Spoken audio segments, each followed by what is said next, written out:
reminder, Beth. So recording is now in progress. I'm sorry. I have too many things going on. And advancing the slides. Yes. So, the meeting is recorded. Please remain muted except when you are invited to speak. Please turn your cameras off except when you have been invited to speak. During the candidate portion of the meeting, Beverly will be keeping time. She will give a 30-second warning during the 2-minute opening and closing statements and a 20-second warning during the 90-second answers. And Courtney will be moderating the chat. My opening should last about 8 minutes. Obviously, I'm a little off, so sorry. Candidates will be given 2 minutes each for a total of 10 minutes. The Q&A will have 90 seconds per question for a total of 15 minutes per candidate, or 75 minutes total for that section of the event. The candidate closing statements will be 2 minutes each, and then I will have a short closing statement for the end of the event. The EMEA RVC NEC is comprised of myself, also Beverly Lax from Kenya, and Courtney from South Africa. And we also want to thank Beth Landry of Sweden, who was a founding member of this NEC and stepped back, but did a phenomenal amount of work. And I would not be anywhere near as comfortable running this event today without having had Beth's help previously. Now I'm going to go back to my other statements. Apologies for being confused at the beginning. During the meeting with a member of the NEC, candidates were informed of required next steps, which included a completion of both a candidate confirmation form and a candidate statement form. Additionally, candidates who did not currently have a DA confidentiality agreement on file were advised to complete this as soon as possible. The nomination deadline was April 25th. The candidate eligibility form deadline was April 30th. The deadline to verify candidate credentials with a meeting of a member of the NEC and to complete the candidate confirmation form was originally May 4th and was moved back to May 8th. Where there was an incredibly high amount of interest for this position. I was personally very surprised. We received 38 nominations in total. 4 nominations were duplicate nominations already received by the NEC. 1 nominee was a member of the NEC and declined their nomination. 5 nominees declined or formally withdrew their nomination. 13 nominees did not complete the candidate eligibility form by the April 30th deadline. 5 nominees did not meet with the NEC to verify their candidate credentials, and 1 nominee did not complete their candidate confirmation by the May 6th deadline. 9 nominees were verified and successfully completed the nominations and vetting process to become our confirmed candidates, which you can see on the screen currently. And I'm going to pause in my presentation for just a second so I can run through the participant list real quick and see who else I need to tag where. Courtney, I'm going to name you Mod because you're moderating the chat and that'll help me keep track of you better. And are there any other candidates down here now?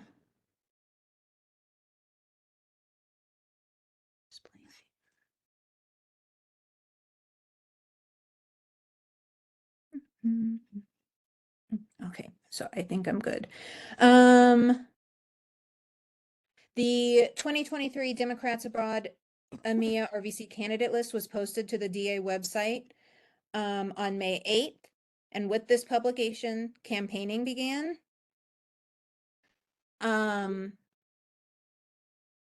Candidate statements were posted on May 15th.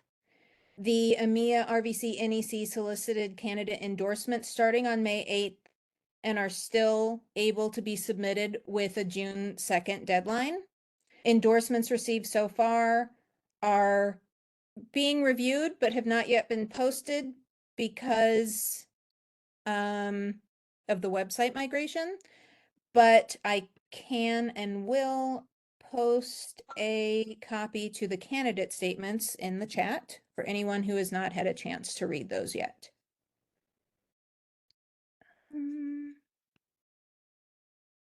Okay, candidates are awaiting, oh, actually, no, I sent this out today. Candidates received a list of country committee chairs and vice chairs to aid in their electioneering.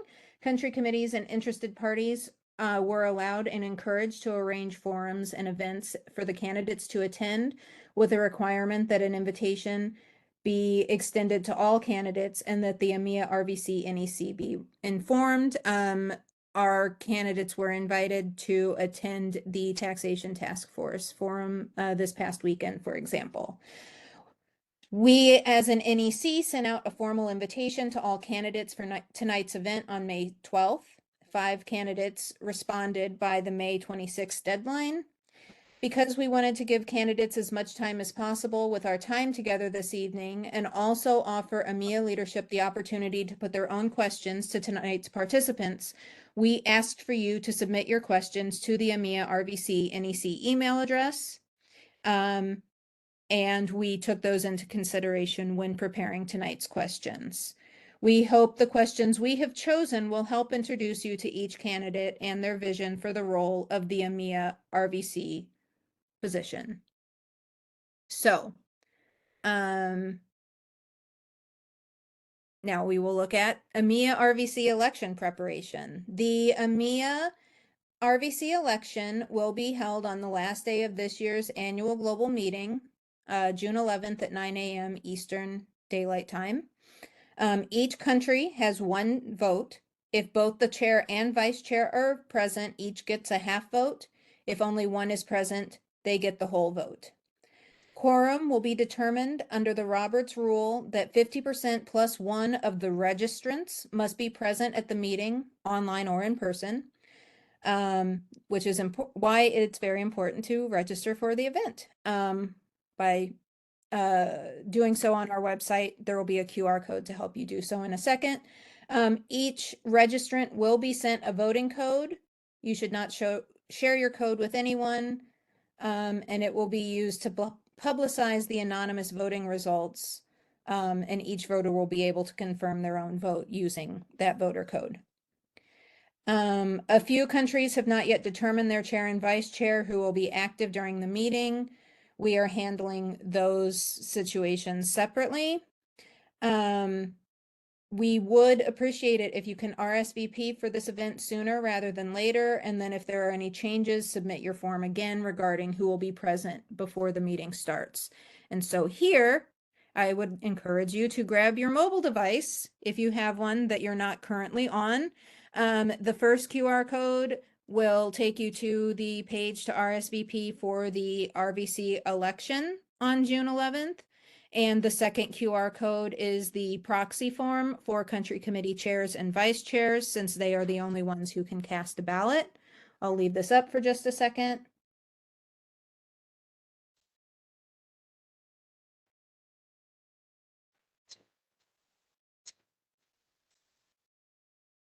And then this third QR code will allow you to RSVP for the annual global meeting itself. Inside this page, there are various other links for RSVPing for specific events within the AGM.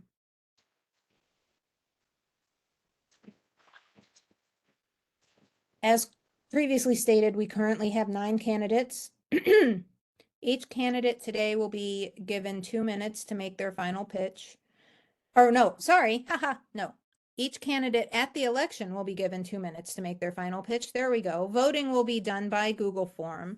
If no candidate wins a majority in the first round, the candidates with the highest vote counts will be summed in descending order until the sum is greater than 50%, and those candidates will participate in the next round. We will have additional rounds as necessary until one candidate receives a majority of votes.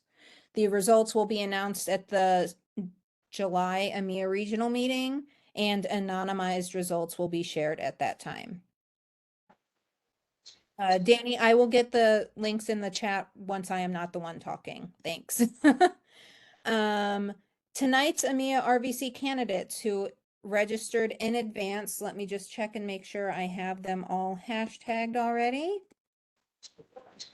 Okay, Marshall, good. And is Wendy's not here.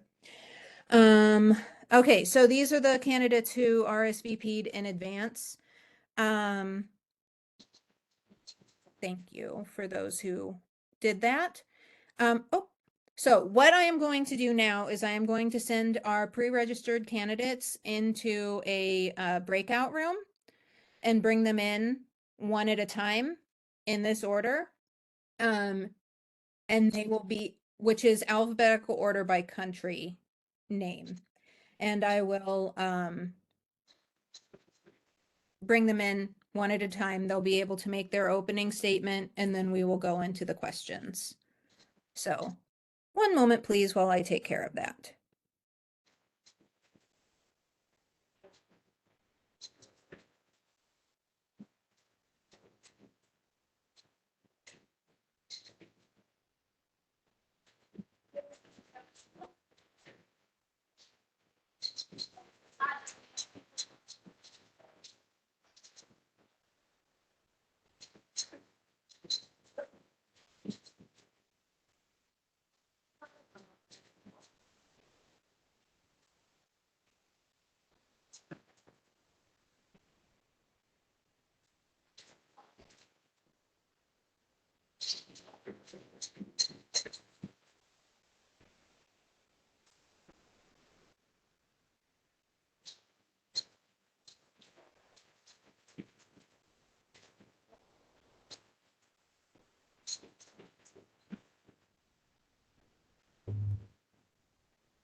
Our candidates who had previously RSVP'd have been invited to go into a breakout room as soon as they have all moved over. We will then start bringing them back in one at a time. Courtney, thank you for getting those links posted into the chat. I appreciate that.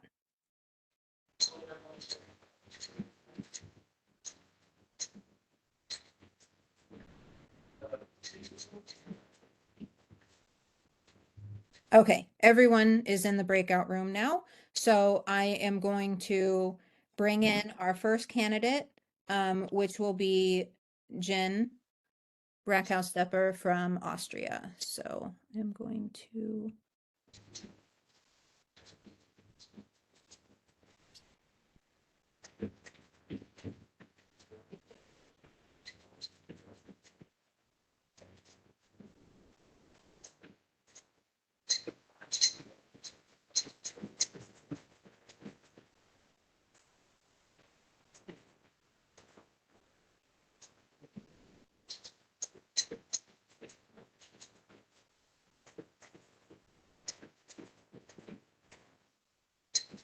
Ethan Kushner, can you mute yourself?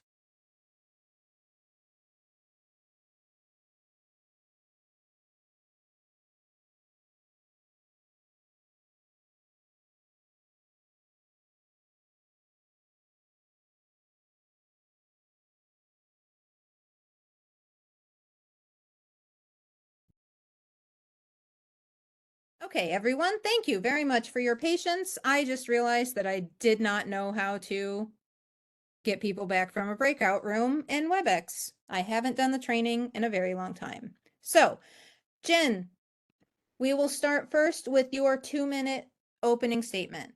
Beverly, are you ready to time? Ready to time. Okay, thank you. You're good to go, Jen.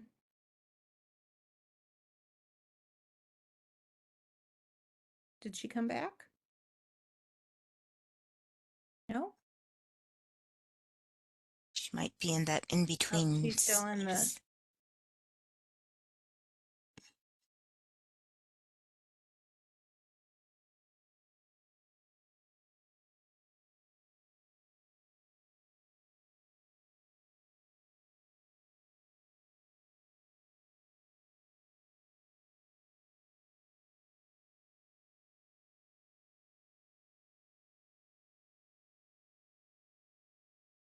okay. Now Jen is coming. Thank you, Jen. Sorry for that confusion. And Beverly will give you the go, and then she will tell you when you have 30 seconds left. Okay, thanks. Okay, you can go ahead, Jen. Thank you. Hi, my name is Jen Racco-Stepper, and I'm running for a second term as your EMEA Regional Vice Chair because I know that Democrats abroad is vital in turning out the vote and is worth my time and effort. I know DA needs to nurture and support all our talent and continue to grow our most valuable resource, our people. And I know the work the country committees and those without a committee do in the next 2 years will make a critical difference in 2024. As a member for more than 20 years, I have the experience as a country and regional leader to know DA's structures and processes. The role of RVC is to support and advise DA leaders such as yourself, to build new communities of DA activists in underserved areas, and importantly, to act as a bridge to the international ExCom, advocating for you and making your concerns heard. As you know, the RVC role is a full-time, hands-on position that works across the organization on both big and small issues. There are no shortcuts, and the past year has had many demands. The new FEC policy was a big one, of course. And if I could redo one thing, it would be to make the transition, make sure the transition was thoroughly prepared with stakeholders' input before being implemented. As a member of the ExCom, I take responsibility and apologize for my part in the rollout. Once adapted, though, I did my best to help CCs find workable solutions and practical ways to put the policy into practice. Happily, I was also able to support the founding of DA Kenya, the establishment of the non-country committee DPCA voting 30 representative, seconds. and the creation of the Africa Committee. I was gratified that so many took advantage of the opportunity to participate in the country call hub campaigns and the special project grants. The RVC role needs someone with personal experience in DA who will dedicate time and energy necessary to make sure you have the resources and support you need to do your work. In my next term, I look forward to focusing more time during our monthly calls to share best practices and develop plans for our important work ahead. I hope you'll vote for me to serve you again as EMEA's Regional Vice Chair. Thank you. Thank you, Jen. So we will move on to our first question. And again, we will have, I wanted to address a couple of things that are in the chat real quick. Jen, this does not count against your 15 minutes of candidate time. So we asked that our candidates RSVP in advance so that we could determine how much time we had for each candidate to speak. I waited until yesterday to do a final RSVP, and we only had 5 candidates RSVP at that point. So that is what I used as my timing. So I apologize for any upset that may be present. Okay, we will now move on to our questions. Again, each question you will be given 90 seconds, and Beverly will give you a 20-second warning. Question 1. How do you ensure you are informed of the historical context of subjects you're newly acquainted with, and how do you get up to speed to make decisions on those subjects? Wow, that's a good question. So historical context as far as news, are we talking about a historical context within Democrats abroad? Clarification? If it's DA specifically. Oh, okay. So DA specifically, then I do ask a lot of questions. I always have ever since I became a member in the very beginning, and especially when I started volunteering and doing a lot of work for DA. I pick people's brain all the time, and I use the wiki a lot. And I read up a lot about looking back at old field plans, seeing what people have done in the past, checking old documents and things like that, just so that I'm making sure that I'm instead of reinventing the wheel, that I'm building on what we've already done. Am I too fast? I feel like it was. So yeah, and so You start with a document. and I make sure that I'm talking to different What do you people. drag? I hope you're unmuted. Oh. Make sure I talk to different people and yeah, really look at the different situations of what we've already been through. We have a lot of resources out there which are really good, and I think that they're well worth using. 20 more seconds if you like. Oh, that's okay. 90 Okay. seconds feels long. Thank you. Thank you for your brevity. We will move on to question number 2. The position of EMEA RVC is a substantial and time-intensive role in the organization. How will you balance work-life balance in this position? How do you and/or will you delegate tasks? Yeah, so this is a great one because actually when I became RVC, when I was elected in 2021, I knew it was going to be a lot of time. I'd already been the chair of DA Austria, so I had expected it. It was COVID, and I used to teach private English conversation classes, and because of different personal situations, I gave that up. And so I actually have been able to dedicate all my time to both DA Global and to my position still in DA Austria I do the newsletter and things like this, and I'm a member at large. The one thing I think I would really do differently this time is I have 4 great deputies, and they were tasked with different jobs of, verifying voters that are not in country committees, updating the database, doing the EMEA broadcast, all these different things. But I do think this time around, I would weigh, and lean more heavily on getting some people to really help with some of the tasks that are happening in non-country committees. So unfortunately, there have been a lot of different volunteers recently stepping 20 up who are seconds. interested in that. And so I'm looking forward to sort of reconfiguring that a little bit. I'll still be a full-time DA person, but I think that will help us be able to spread out the work a little bit and maybe be a little bit more effective with getting some of those committees and transnational committees up and running. Thank you. Okay, this next question is a rapid question. It's just quick and easy. Describe yourself in 3 words. They're workhorse and workhorse, dedicated, and committed. Okay. Question 4, or real question 3. What do you do or would you say if someone tells you their vote from abroad doesn't matter and that they don't plan to vote? Oh, I hear this a lot. So I've done a ton of voter registration tables during my time, and you get a lot of people telling you this. I sit down with them and I explain exactly how much it does matter, that Democrats abroad and the overseas vote was the margin of victory in Georgia and Arizona. We make a difference. And it's not only in those states where it's really maybe a swing vote, but it's also the fact that we vote, the fact that people go to VFA and use VFA shows the DNC, for example, what our strength is and how many people we are actually affecting and are using our services. And this, of course, made a huge difference when it came time for them to decide to give us $300,000 in the last cycle. We really show our strength, we show how we're growing, and we keep moving forward that way as an organization. So I tell them all of this, and I tell them a lot actually about the advocacy work we do as DA and how this is really making a difference, for example, with the New Jersey voters recently, right? That we're going back to the legislatures advocating for 20 tax. seconds. And these are the things that are interesting to them and maybe in a lot of times convince them to actually vote, and they see it's important.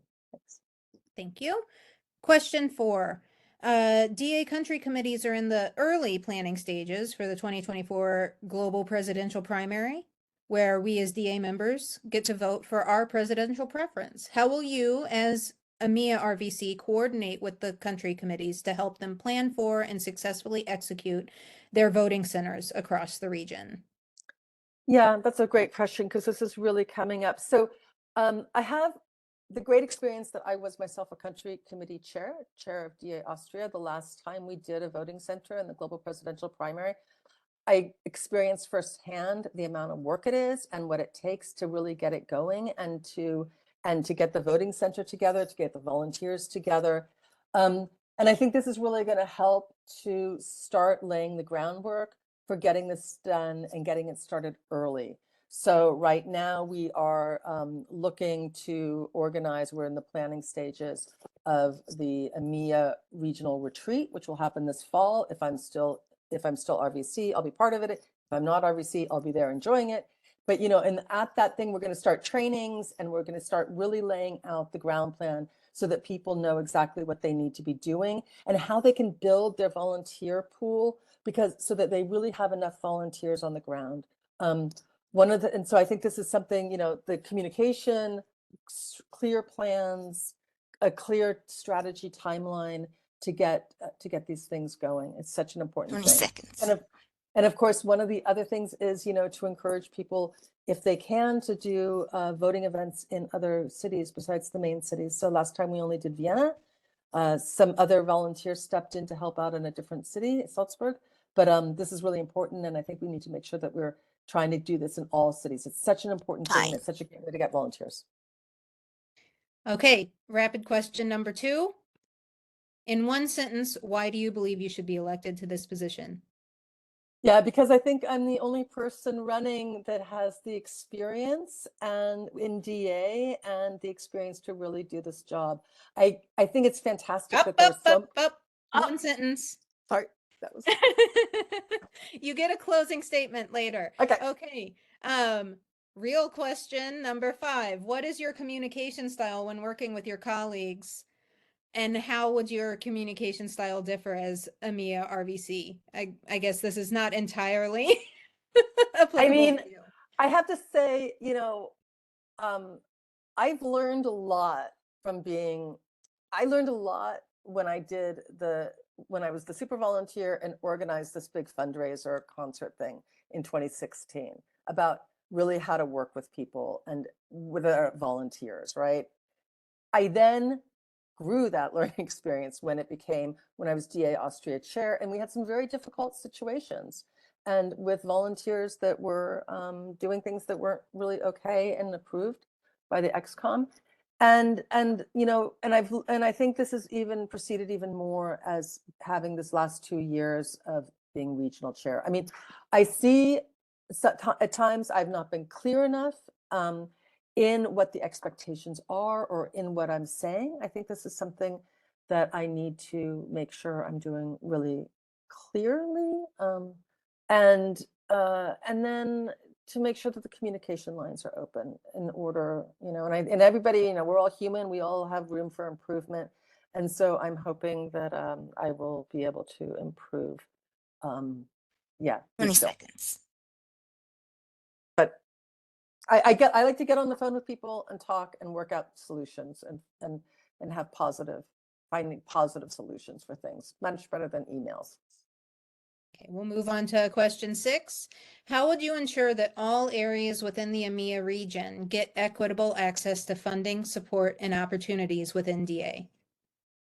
Yeah, this is actually super important. So what has happened in the past was that certain country committees, from their history or for whatever reason, some country committees were sort of selected to do country committee call hub campaigns, for example, or maybe getting project money. And I really did push this time to make sure that every country committee in EMEA had an equal opportunity, not every country committee, but every country committee and non-country committee, let's say, had equal opportunity towards grant funds, were aware of it, able to fill out the forms. I really pushed that in the XCOM, and I pushed the thing to make sure that all countries were able to do a country committee or a countrywide call hub campaign. This is one of my pet projects that I think is one of the most valuable things we do, and one of the most valuable things I think we can invest in. And it really gives a way for people to reach their members and reach the places where they are. So this is something that I think I've done in the past, and I will definitely make sure to do in the future and expand upon it as needed. And I think that there's a lot 20 of seconds. we had problems with Facebook, for example. You know, there are a lot of places that didn't take advantage of it, and I would push it more and making sure that they take advantage of it next time if it's available. Thanks. Third and final rapid question.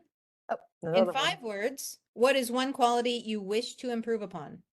Oh, personal or just quality of the position? Okay. There's a lot.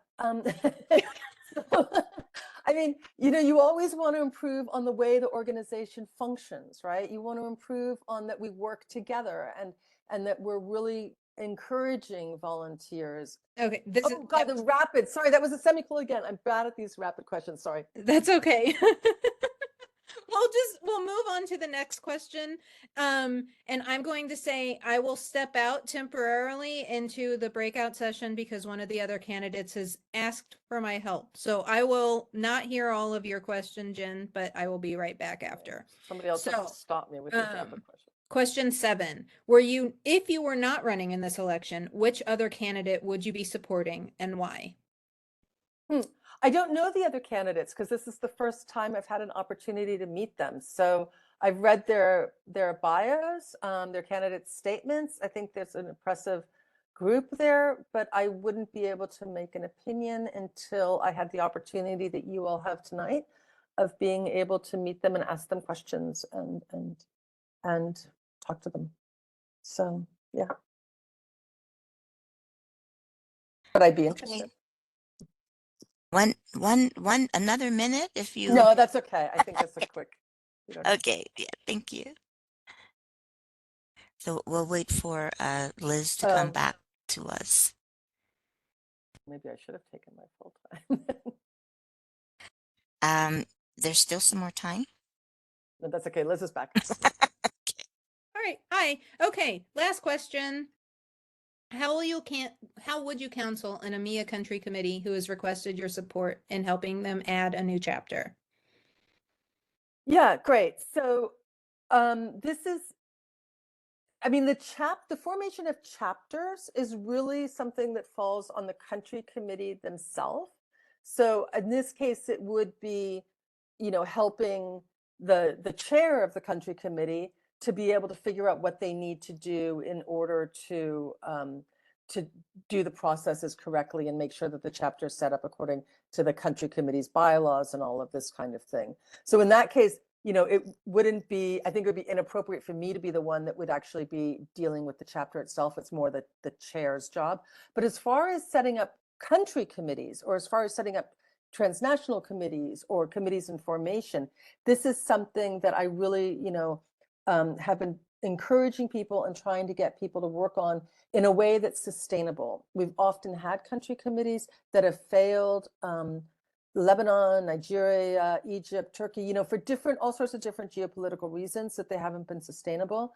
And I think that really getting a group of members on volunteers on the ground, getting them to take first steps, and getting them to really start the work, the good work, helps them build a strong foundation in order to become a country committee or a transnational committee or a committee in formation. So these are all great possibilities. And there is a great guide on the wiki called Starting a Committee or something. It's like with limited resources. Okay, Jen, thank you very much. Other than the rapid questions, you did a great job. And now you have 2 minutes for your closing statement. Oh, gosh, this is all so quick. Okay. So in the past 2 years, I've spent my time navigating the particular issues you as a country committee leader face and working with you to find solutions to what might seem to be intractable problems. I brought your voices and concerns to the International ExCom and argued on your behalf. There's still a lot to do, though, and I hope to have the opportunity to further realize some of the projects I set out 2 years ago. One of these in particular is the Africa project that I was when I first was elected in 2021, and one of the other candidates was interested. He was living in Africa. He was very interested in getting this idea of this GeoTV pods going and everything like this.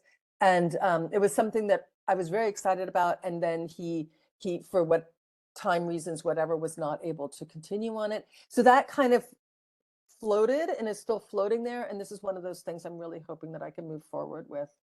I'm glad to see so many new faces and so much talent on tonight's call. I can't wait for them to get involved with DA, and looking forward to working with them.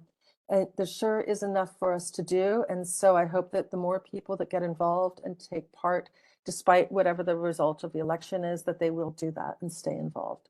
I do want to say that I'm the only one of this group who has real experience with DA at every level of the organization. I've served over the years as super volunteer, a fundraiser. 30 seconds. For my country committee, but also, for example, with the Canal Pride that we did. I was acting as a country committee chair and most recently as EMEA's RVC. So I'm running for a second term as RVC because like you, I know that Democrats Abroad is worth it. Thank you for your consideration, and I hope you have a great evening. Thank you very much, Jen. Now you get to relax. And I'm going to pop over into the breakout room to get our next candidate, who will be Rhea Leman from Denmark. Do I get to stay on, or do I? Yes, because you don't say anything else. So Okay. now, now you can stay in here. Thank you.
Okay, everyone, Rhea is now with us. I'm going to move her to the stage, and you may unmute yourself and do your 2-minute opening statement. As a reminder, Beverly will give you a 30-second warning before your time expires. Okay.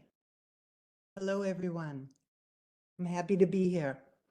My name is Rhea Leman. I grew up in New York City to parents that were very political, Democrats in body and soul, and the dinner table conversations usually centered on current events.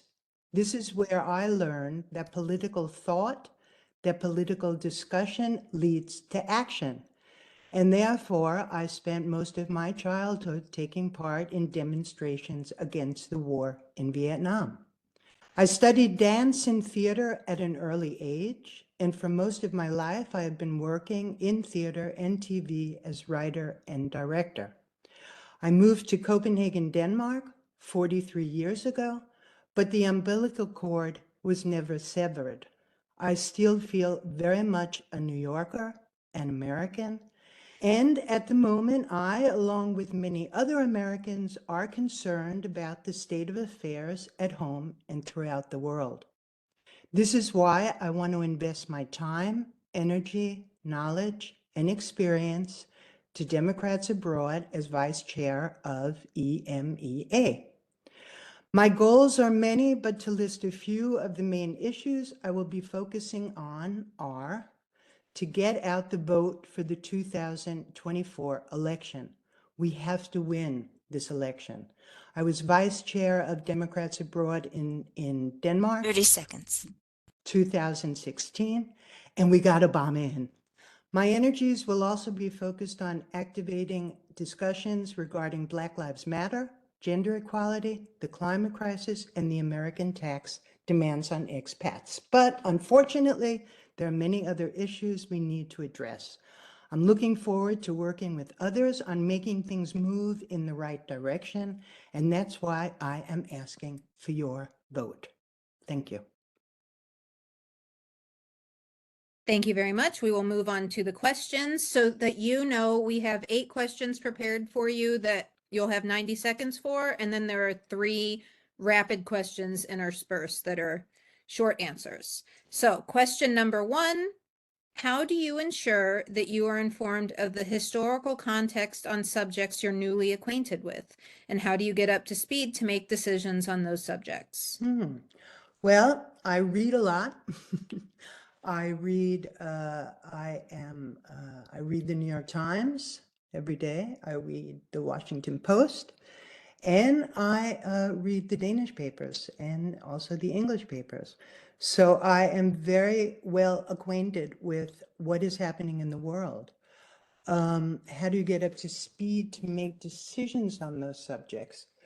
I use my intuition and my knowledge, basically, and put those 2 things together. And of course, discuss with others. Okay, thank you. Mhm. Question 2, the position of EMEA RVC is substantial and time intensive. How will you balance work and life in this position? How do you and or will you delegate tasks? I will definitely delegate tasks. I think that's part of leadership, good leadership. I have just become a pensionist, and I think it's really the right time for me to dedicate most of my time to this. And especially with the election coming up, 2024, I will be very intensively focused on this. It's the right time in my life to go into this kind of work. Yeah.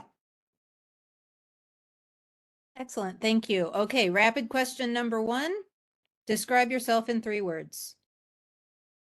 Kind, curious, and creative. Thank you. So now we will move on to timed question number 3. What do you do or would you say if someone tells you their vote from abroad doesn't matter or that they don't plan to vote?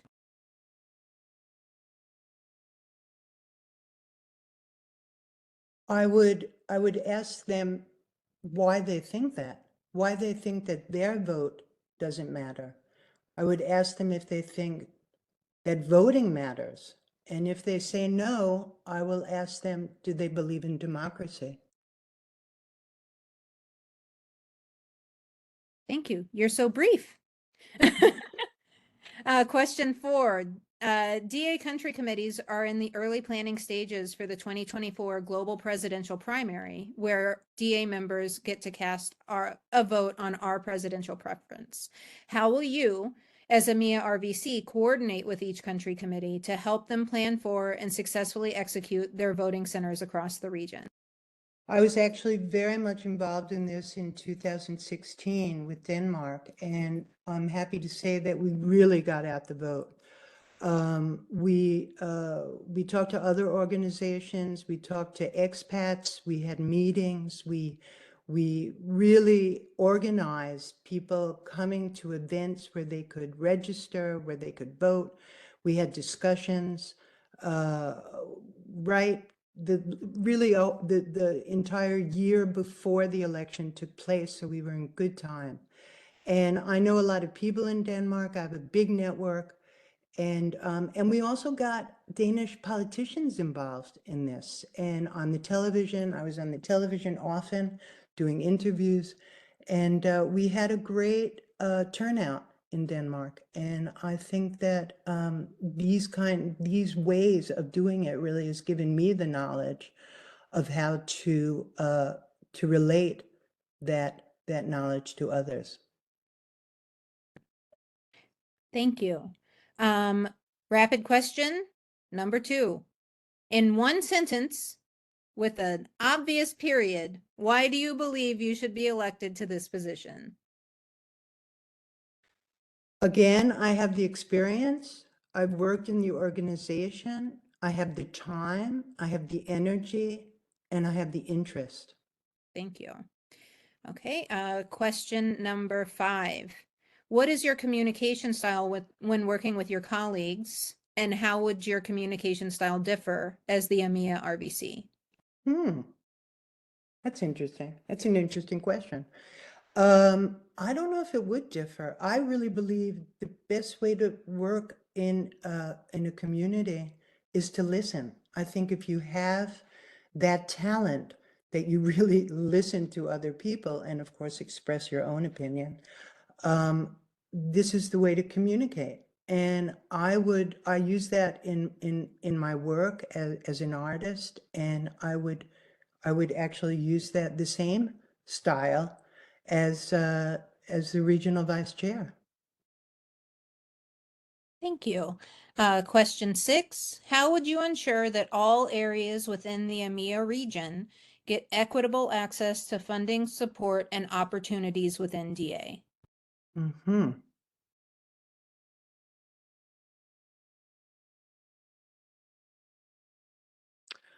I would have to know, I don't know the makeup of the organization that way. I would have to explore how to access the funding. I'm not familiar with it. I don't know how it works. You'd have to teach me. That's a fair answer. Okay, now we're going to go to our final rapid question. In 5 words, what is one quality you wish to improve upon? Hmm.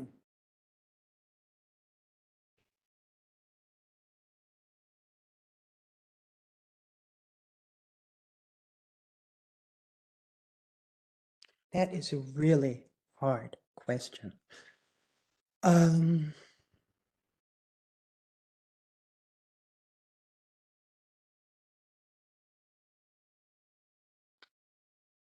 I don't think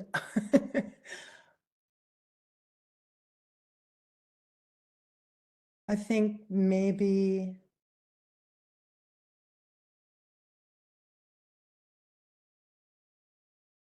just giving myself time, really time to do. Oh, five. Yeah, it's a hard question. It's a hard really hard question question. and in it's rapid only five. question. Okay, so question 7. If you Mm. were not running in this election, which other candidate would you be supporting and why? Oh.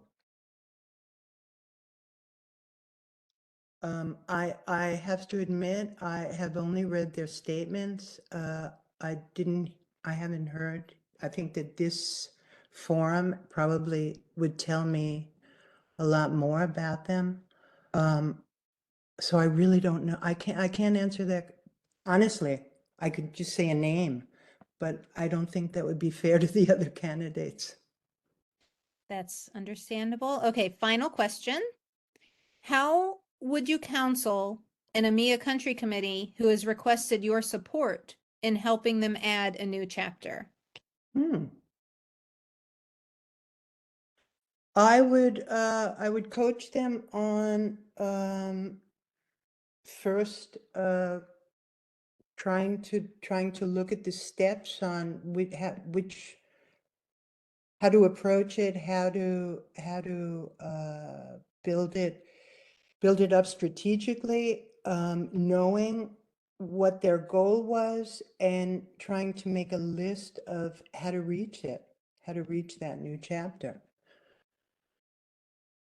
Okay, thank you. And so the question and answer portion has ended, and now you are able to make your closing statement.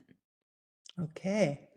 As I said, I have wanted to give my knowledge and my experience to Democrats abroad in a really intense way in the next couple of years. I have the time. Again, I have the energy. I look forward to trying to turn things around. I think our country is very split right now. I have never in my life feared democracy in the world, and I look forward to trying to make a difference and really trying to, with my heart, and my head, trying to turn things around, because right now I feel they're in a pretty difficult state. Okay, thank you very much. And you're now free to stay in the main room and hear the remaining candidates when they answer their questions. Thank you. And I will be right back. I will go get Robert.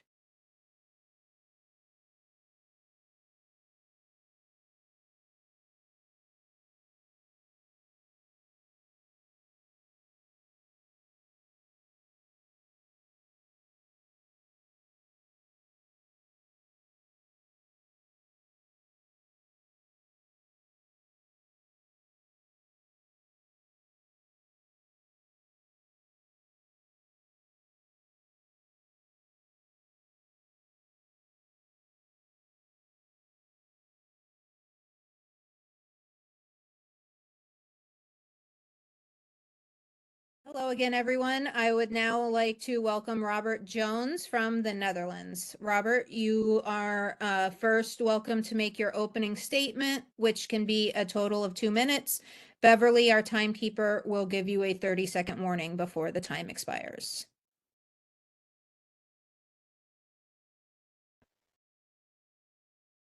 You're still muted. Sorry about that. My name is Robert Jones. I grew up in South Texas. For most of my childhood, I had a single mother who worked 2 or 3 jobs to keep us afloat. And I'm the first person in my family to graduate from college. My first memories of politics go back to some friendly sparring with our neighbor about my mom's Mondale Ferraro yard signs. And she was always a huge influence in my life and made sure that I paid attention to current affairs and local politics. So it was no surprise to her that when I moved to DC right after college to receive formal campaign management training and started bouncing around the country working for candidates. Along the way, I landed a dream job at Emily's List, supporting pro-choice Democratic women up and down the ballot, followed by an intensive focus on Texas with a sister organization called Annie's List. After being involved in hundreds of campaigns, I began to get pulled into the public policy challenges these women face while governing. My career evolved to more government affairs and advocacy, including managing a large portfolio for the Environmental Defense Fund and lobbying on Capitol Hill in the Obama era. Today, I am working on advancing low carbon footprint alternative proteins for a startup in the Netherlands. My wife and I love living in Europe. It's been healthy and healing for us. However, we're also both committed Democrats and deeply concerned about the dark undercurrent that is still fermenting in our country. That's what's brought me in front of you today. I am an unconventional candidate. I have not been involved in DA for years and not worked my way up the volunteer 30 ladder. seconds. However, that may also be the strongest argument for my candidacy. I come to you with fresh eyes, empowered with 20 years of experience, having raised and spent tens of millions of dollars in campaigns, and I'm unencumbered by any of the personality politics or prior baggage that can hold an organization back from achieving peak performance. There's a lot more to say, but with 2 minutes, I'll stop there. And I look forward to telling you more during the debate and answering any questions that you have. Thank you. Okay, so we will now move into the questions. You will have 8 questions with 90 seconds each, and there will be also 3 rapid questions interspersed. So, question number 1.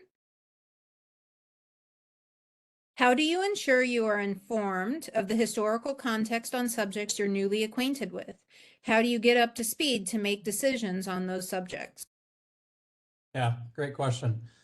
So I think the first thing is that over the course of my career, I've traveled to new community after new community to build and run campaigns, but also had to quickly learn the local cultural historical context by listening to everyone on the ground who had been involved, asking the right questions, being an active listener, and always putting a circle of people around me to advise me in the process of as I'm making decisions.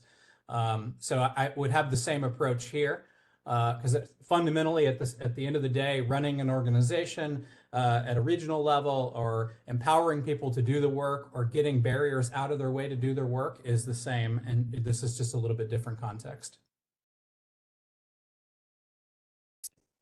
Thank you. Okay, question number 2. This position of EMEA RVC is substantial and time intensive. How will you balance your work-life balance in this position? How do you or will you delegate tasks? Yeah, also a great question.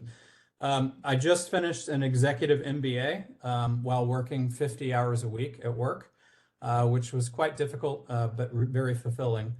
And I've freed up quite a bit of time in my schedule, and I'm deeply passionate about 2024 and beyond. So I'm committed to making this work, but I also am also committed to balancing my other obligations. So I am always quick to delegate. That's how campaigns work. It's about empowering people, giving them the tools, the skills, the resources they need to do jobs, and not hoarding decision-making or task. So that's my leadership style.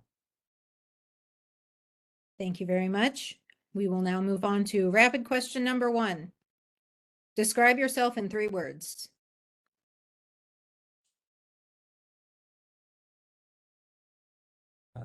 Strategic, passionate, committed.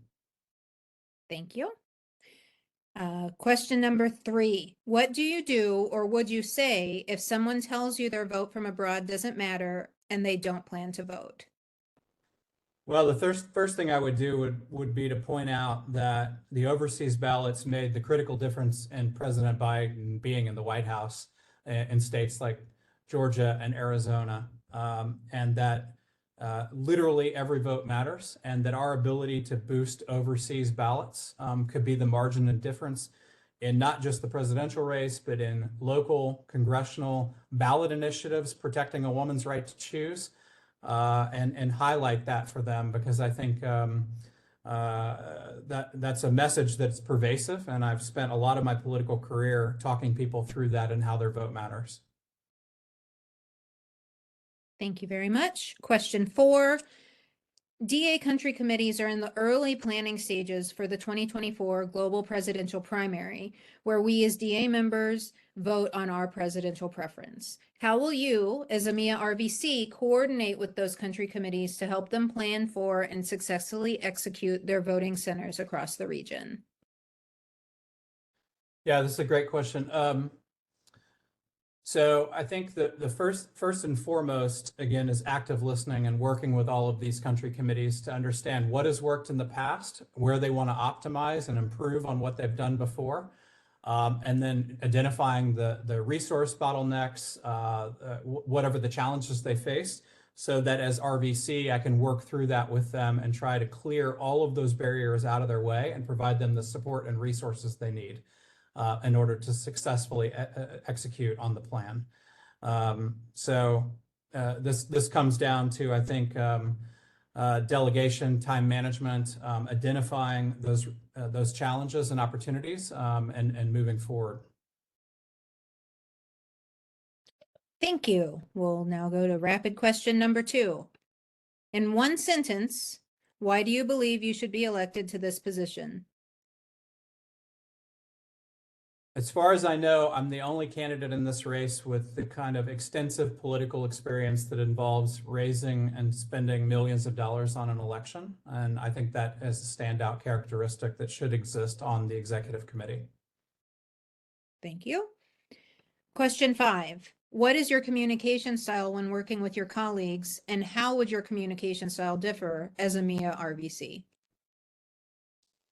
My communication style is highly contextual, both in providing people all of the information they need from my perspective to understand the context of which I'm working in and the challenges or opportunities that are in front of me, and asking the same of them so that there is full context for understanding each other.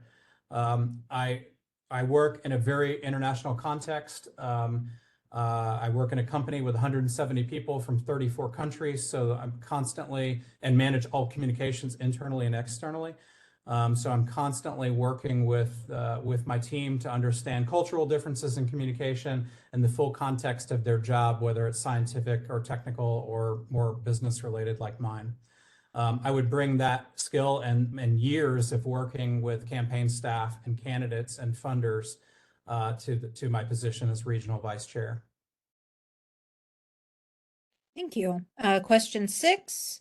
How would you ensure that all areas within the EMEA region get equitable access to funding, support, and opportunities within DA? Yeah, I mean, I think the very first thing that I would want to do is sit down with the country committee leadership and do a full resource mapping and understand what has worked, what hasn't, what people need, both to get the existing country committees up and running and optimized at maximum opportunity, as well as understanding where there's an opportunity to build new country committees and what resources those folks would need. So I think it's a highly collaborative process that's based off of resource mapping and then in putting together and executing a plan over the course of the election cycle. Thank you. Final rapid question. In 5 words, what is one quality you wish to improve upon? 5 words.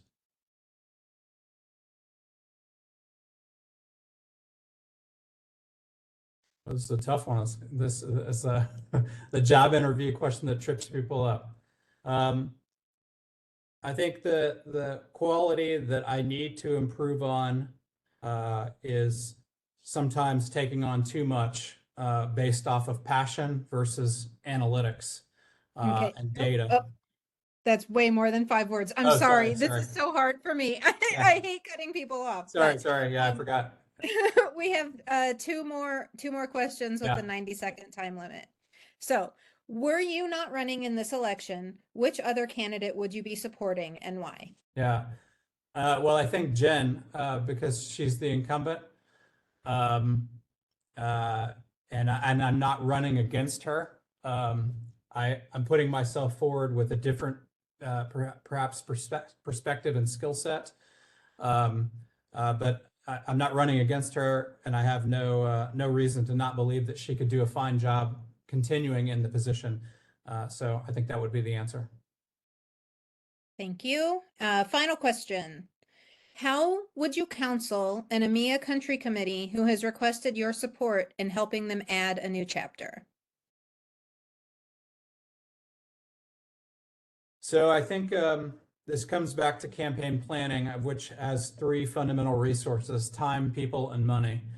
And I would sit down with the dedicated group of people who want to build a chapter, map out what available time, money, and people resources they think that they can garner, and then work with them to identify how we match resources with those deficiencies.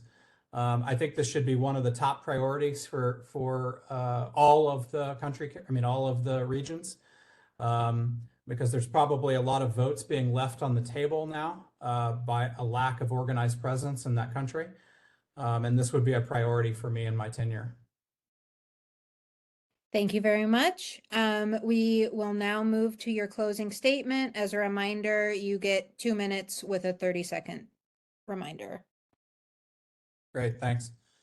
Well, I have to say that the format has thrown me off a little bit with the lack of exchange with everyone. So I had hoped to hear more from people's voices and back and forth. But what I will say is that I hope what you gather from my backgrounds in my 20+ year political career, building campaigns, building organizations, being strategic with resources, again, time, people, and money, that I bring a unique perspective that I think would be valuable both for the EMEA region, but also for the executive committee.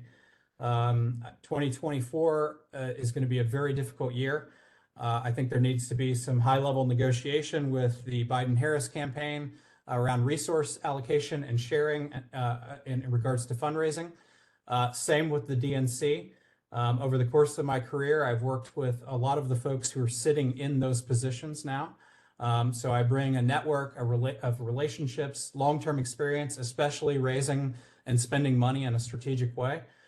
So I hope that you evaluate that and take that into your calculus, even though I'm a non-traditional candidate and I'm new to you. But I'm an active listener. I don't assume I have all of the answers, but I do assume that based off of my extensive political experience, I know a lot of the right questions to ask of you to empower myself to be effective at 30 this job. seconds. So I would ask for your vote, and I appreciate the time today. Thank you very much. You are now welcome to stay here in the main room. I will go out and get Marshall, and we will hear from our final candidate. Thank you.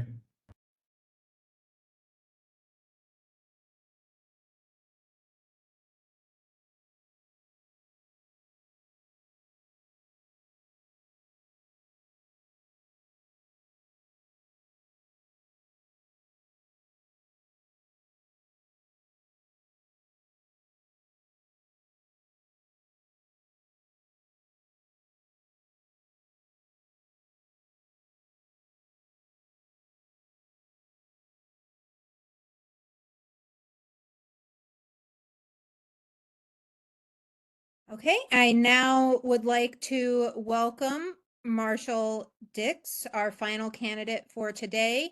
He is joining you from Switzerland. So, Marshall, just to reiterate the structure for this portion, you will be welcome to make a 2-minute opening statement. Beverly will give you a 30-second warning at the end, towards the end of that time.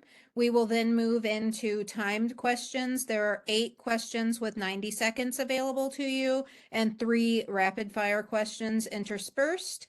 And then at the end, you can make a 2-minute closing statement. So, we will now move to question 1. Or no, not question 1. Your opening statement. I'm sorry, everyone. Marshall, this floor is yours.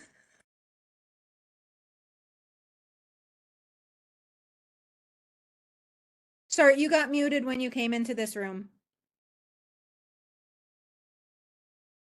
Okay, is that better? Yes, we can hear you now. Okay. So my name is Marshall Dix, and I'm 78 years old. I'm a Swiss American living in Fribourg, Switzerland. Retired systems analyst, married with 2 children and 3 grandchildren. And I'm interested in doing this for the primary and sole reason of trying to protect America's form of representative democracy. I think we're at a turning point in the future of America, and I'm frightened, not so much for me, but for my children. Democracy is fragile, needs to be protected, and there's 70 million Americans out there that don't care about it. Oops. Sorry about that. It's in trouble. We have candidates like Ron DeSantis that are building private militias. We have Trump that is sending in unmarked Border Patrol people with no name tags, no affiliation, breaking up peaceful demonstrations. We have a sociopath that was an ex-president. His brightest idea was to drop a nuclear bomb on a hurricane to disperse the wind. We're restricting voting 30 rights. seconds. Okay. We're restricting voting rights. There's cheating. And unless we do something now to forcefully counteract that, I'm afraid we won't have a democratic system in America much longer. What I want to do is help turn out the vote to alleviate that. Thank you. Thank you, Marshall. So we will now move into question number 1. I think I know back where we are again. So thanks. Question 1, how do you ensure that you are informed of the historical context on subjects you're newly acquainted with? How do you get up to speed to make decisions on those subjects?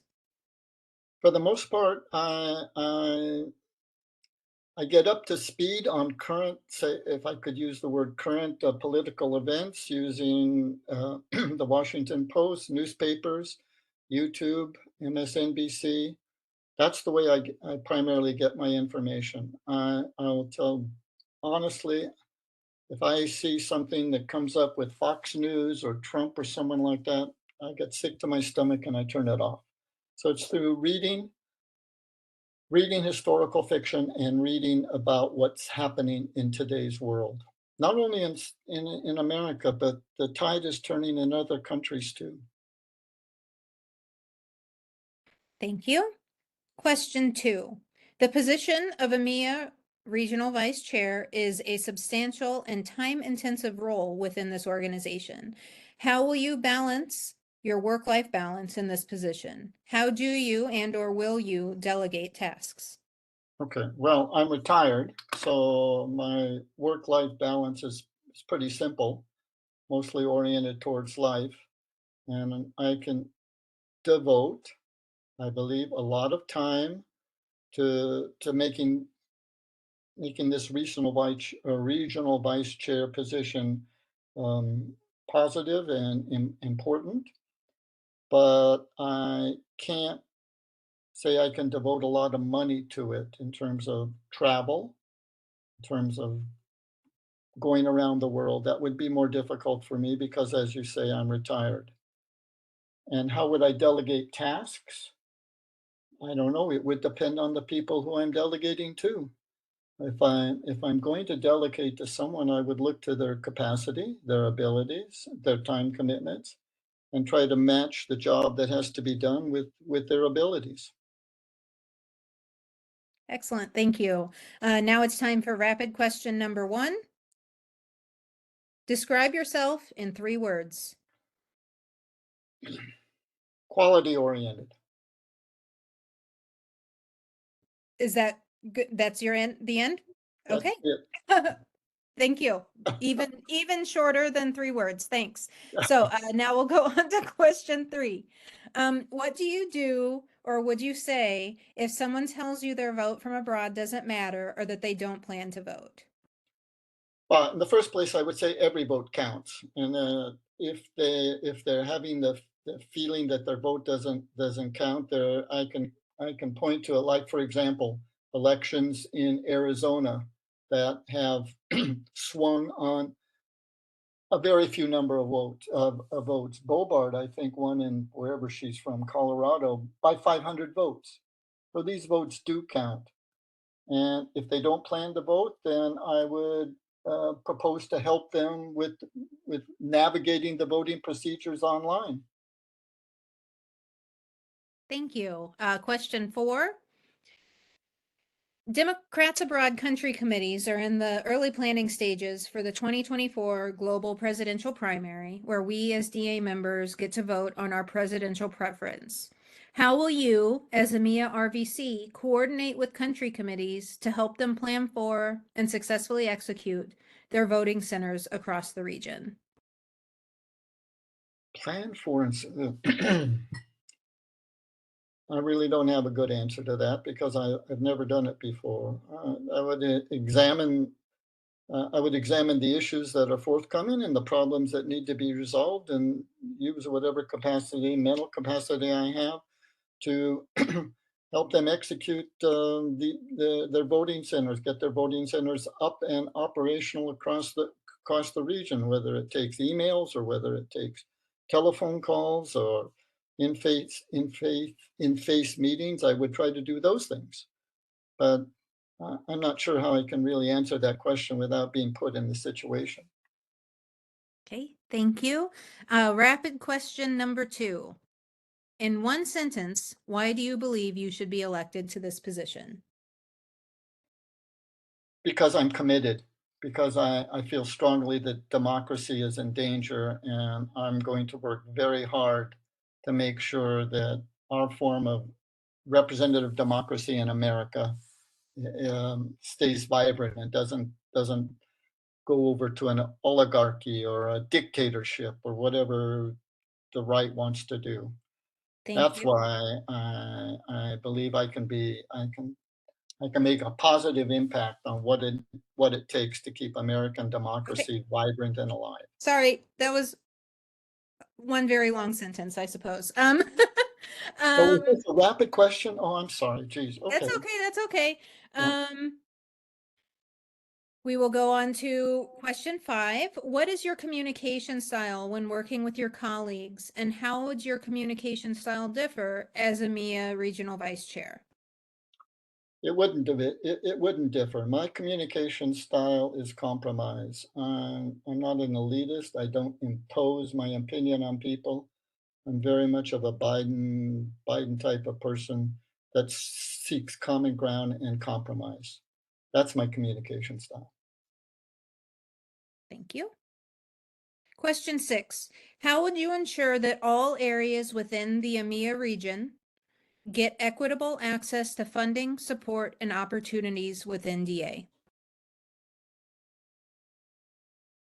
I don't know. I've never had to do that before. I think, well, I'm not sure how to handle it. I'm not sure how to handle that. I don't know if equitable funding means population based, so that, say, Germany and France with a large American population should get more money than Syria or other countries. I wouldn't know. I couldn't really answer the question until I had more information. That's fair. I believe next is our final rapid question. And Make it short. I apologize to all the candidates. Apparently these rapid questions are the most difficult. Yep. In 5 words, what is one quality you wish to improve upon?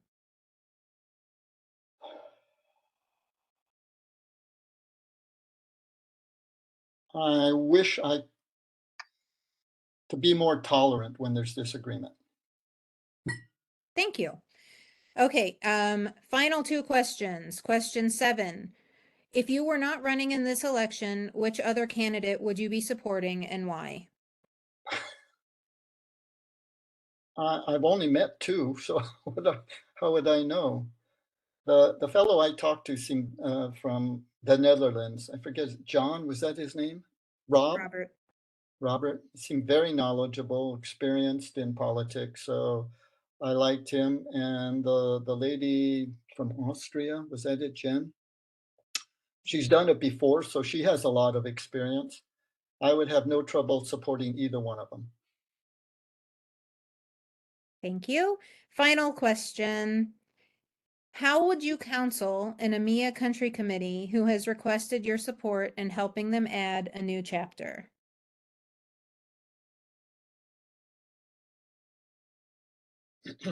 I suppose I would want to know why they wanted to add a new chapter.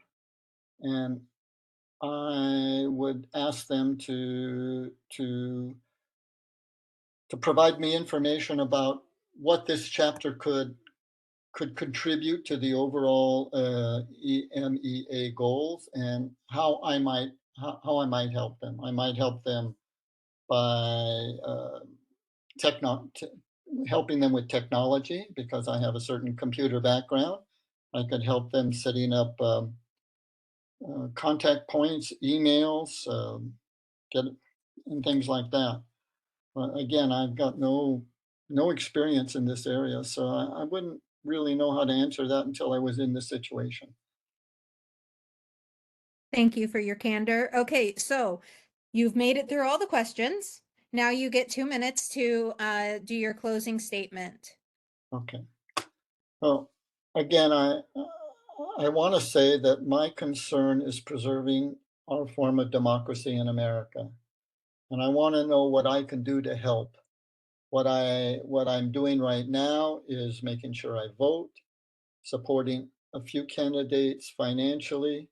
But if I can do anything else to ensure that every one of the Americans living abroad has the opportunity to vote, then that's what I would do.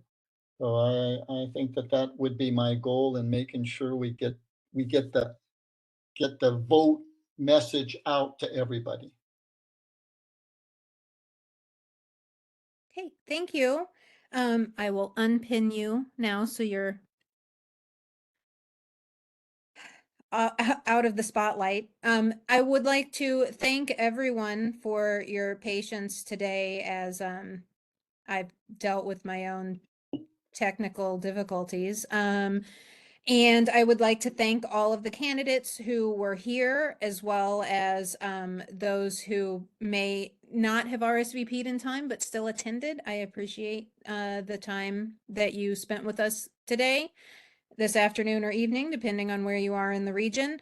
I would also like to say that I hope that any candidate who is in the running for one of these roles right now, if you are not elected, because we have 9 candidates, we hope you're still active after the election if you are not the one who is elected. So I messed up. I was going to do closing statements at the end. I messed up at Jen's time and then I had to roll with it. So closing statements are done. So now I'm going to thank everyone for attending today's event. It has been recorded. It will be made available via Mobilize, the EMEA Leadership Google distribution list, and our website as soon as the migration is complete. If you have any questions about this election, the candidates, etc., please reach out to Beverly, Courtney, and myself at emea-nec@democratsabroad.org. Also, if you are interested in reaching out to a candidate and do not have their contact information, you can let us know.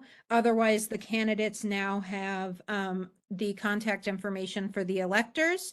And this final QR code here will take you to a Google form that allows you to endorse a candidate if there is a candidate whom you would like to endorse based on today's performance. So I'm going to stop sharing. And thank you all. And I'll probably see some of you on the EMEA call later this evening. Goodbye. Bye-bye.